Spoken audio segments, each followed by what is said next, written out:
Good morning dear students, कैसे हो आप सब। तो शुरू करते हैं हम अपना न्यू पार्ट, जिसको कहते हैं पार्ट नंबर 4। प्यारे विद्यार्थियों, हमारा जो सेशन चल रहा है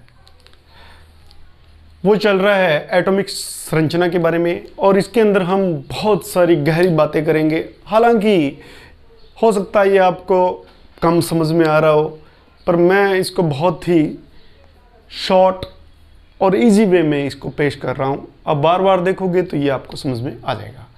तो करते हैं एक मोटिवेशनल स्लोगन के साथ में कि कश्ती को भंवर में गिरने दे, कश्ती को भंवर में गिरने दे, मौजों की थपेड़े सहने दे। कश्ती को भंवर में गिरने दे, मौजों की थपेड़े सहने दे। जिंदा में अगर जीना है तुझे, जिंदों में अगर जीना है तुझे, तो तूफान की हलचल रहने दे। तो प्रिय दोस्तों, जब तक आप मेहनत नहीं करोगे तब तक आपको कुछ हासिल नहीं होने वाला है, क्योंकि सफलता का कोई शॉर्टकट नहीं है।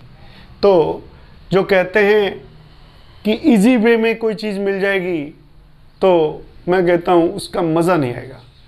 मेहनत करने से जो चीज़ मिलेगी उसका कुछ अलग ही अपने को आनंद आएगा। तो बात को ज़्यादा न बढ़ाते हुए हम अपने मेन मकसद पर पहुँचते हैं। तो करते हैं आज का पार्ट 4, थॉमसन का परमाणु मॉडल। और थॉमसन ही पहले वैज्ञानिक थे जिन्होंने परमाणु के मौलिक कणों की खोज में अपना पहला मॉडल प्रस्तुत किया था, जिसको कहा गया है, अलग अलग नाम दिए गए हैं और जो बहुत ही मीठे मीठे नाम भी है, तो आप बोर भी नहीं होंगे। क्रिसमस मॉडल, क्रिसमस मॉडल, तरबूज model, plum pudding model, laddoo model, Thomson का परमाणु मॉडल के इतने नाम हैं।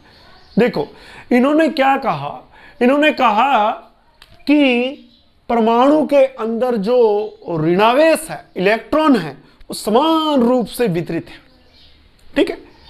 और इस प्रकार से इसमें परमाणु वितरित है, किसमें? धनावेश में। बाकी इसका भाग जो धनावेशित है, लेकिन इसके अंदर जो आपके इलेक्ट्रॉन हैं वो धंसे हुए हैं। कैसे धंसे हुए हैं? जैसे तरबूज के अंदर उसके काले बीज धंसे हुए। और इसका लाल जो भाग है, जो खाने वाला जो भाग है, उसको उन्होंने क्या माना? किसका? तरबूज का खाने वाला भाग उन्होंने पूरे के पूरे को धनावेश माना। उसके बाद में देखिए, एक लड्डू की कल्पना की गई। लड्डू में जैसे इलायची के दाने होते हैं और जो बूंदी होती है वो तो धनावेश हो गई, और जो इलायची के काले दाने होते हैं उनको इन्होंने इलेक्ट्रॉन ऋणावेश माना। दूसरा, प्लम पुडिंग। प्लम पुडिंग एक मिठाई होती है जिसमें ड्राई फ्रूट डाले जाते हैं, ठीक है, और उसके अंदर इलेक्ट्रॉन सूखे मेवे की तरह हैं। तो इन्होंने इलेक्ट्रॉनों को क्या क्या संज्ञा दी? सूखे मेवे की तरह हैं, इलायची के दानों की तरह हैं, तरबूज के बीज की तरह हैं। तो आपको ये मॉडल अच्छी तरह याद भी हो जाएगा।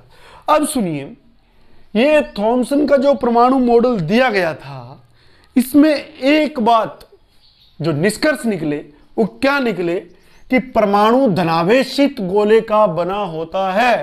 परमाणु किसका बना होता है? धनावेशित गोले का बना होता है, और इलेक्ट्रॉन इसमें धंसे हुए होते हैं।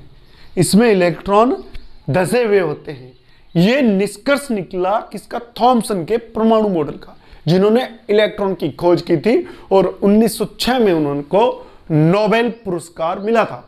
देखिए नेक्स्ट, ये बात जो थी, ये अच्छी बात थी कि इलेक्ट्रॉन और प्रोटॉन की मात्रा परमाणु में बराबर होती है, समान होती है। ये बात मैंने नहीं कही, ये बात किसने की थी? थॉमसन ने, जे थॉमसन ने कही। ये बात आज भी सही है कि इलेक्ट्रॉन और प्रोटॉन की संख्या परमाणु में बराबर होती है। ठीक है, अब सुनिए, इलेक्ट्रॉन और प्रोटॉन की आवेश और परिणाम में यानी कि संख्या में और इनका जो चार्ज होता है वो बराबर होता है, अर्थात परमाणु विद्युत रूप से क्या होता है, न्यूट्रलाइजेश होता है, उदासीन होता है। देखिए, लेकिन दूसरे वैज्ञानिकों द्वारा दिए गए प्रयोगों के परिणामों को इस मॉडल द्वारा जब परखा गया तो वो ये मॉडल खरा नहीं उतरा। ठीक है, इस मॉडल में ये दूसरे वैज्ञानिकों ने जो अपने प्रयोग किए थे उसको उन्होंने देखा कि इस मॉडल को जांचें तो वो जो है इस बात को अच्छी तरह से समझा नहीं सका। तो अच्छी तरह से समझा नहीं सका तो इसका मतलब क्या हुआ कि इलेक्ट्रॉन की स्थिति इन्होंने अभी तक भी सही नहीं बताई। तो इलेक्ट्रॉन की जो सही स्थिति बताने वाले और धीरे धीरे इसके अंदर इलेक्ट्रॉन के अलावा प्रोटॉन और न्यूट्रॉन कहाँ रहते हैं इसके बारे में बात जो बताई थी वो बताई थी रदरफोर्ड ने।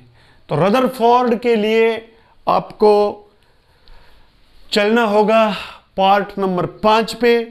तो रदरफोर्ड को हम बहुत अच्छी तरीके से करना चाहते हैं, उसका जो है सिद्धांत के अंदर क्या कुछ होगा वो अपने कल जानेंगे। तो तब तक के लिए आप लोगों से मैं विदा लेना चाहता हूं, तो दीजिए मेरे को इजाज़त। दोस्तों, जय हिंद, जय भारत, नमस्कार।